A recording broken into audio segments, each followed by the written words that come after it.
Today I'm going to talk about a translation of mine of a poem by a contemporary Romanian poet named Ana Blandiana. She first began publishing her poems in 1959 and was active against the communist dictatorship. And then after the 1989 revolution, she was especially active against its legacy. The title is In That Year, and it's from the collection The Numberless Public Clock from 2016.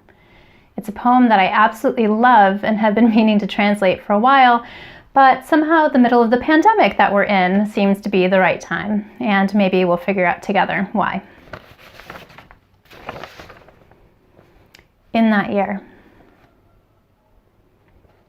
In that year, small creatures began growing outside the bounds of nature, incessantly, a growth spurt in all directions, hellish.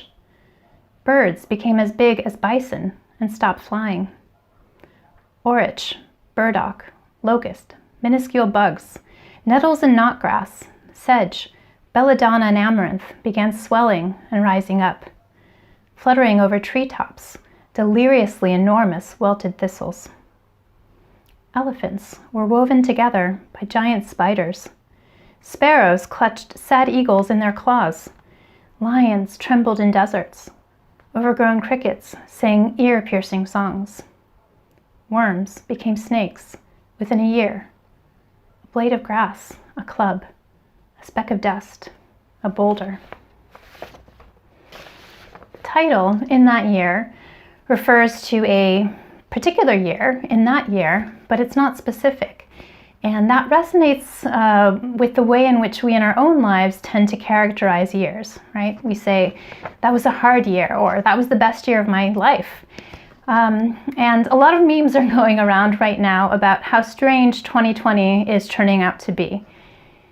We do that because characterizing years is one of the ways in which we make sense of things. It's how we create meaning. So what happened in that year? We learn in the very first lines. Small things in nature began growing out of control.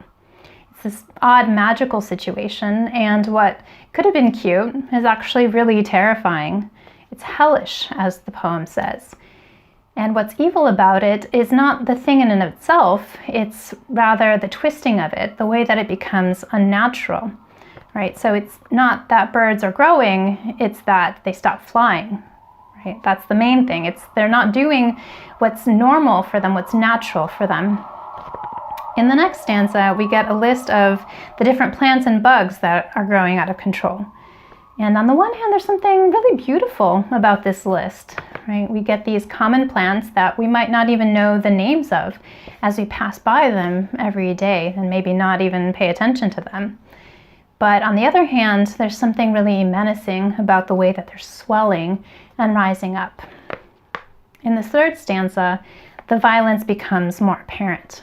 Again, it's not just that they're growing, here they're actually taking over. And we get the poignant image of these elephants, these majestic creatures that are wrapped up in a spider's web, as if they were flies about to be eaten. It's a gigantic inversion. And the same is true in the next line with the sad eagles, these noble birds that are now helpless in the clutches of sparrows. And things that were even pleasant about these small creatures, like the cricket song, it becomes hideous when it's in this proportion. But it's really only at the end that we get a sense of what this violence means, perhaps more specifically for humans, with the metaphors of a blade of grass becoming a club and a speck of dust becoming a boulder. It communicates the feeling how during difficult times, simple things, simple tasks, maybe like walking or cleaning, can feel enormous. It can take on this weight that we're not used to. It's not normal for us. In the original Romanian, the poem had a particular rhyme scheme where every other line rhymed and the last two lines rhymed as well. And it's fascinating how that brings a sense of order to a poem that's literally about disorder. And I think really that's why we keep turning to poetry in difficult times. It's for that sense of order when things kind of seem to have gone crazy. So I hope you enjoyed my translation of In That Year by Ana Blandiana. And if you did, please share this video with a friend, and for more videos, please subscribe.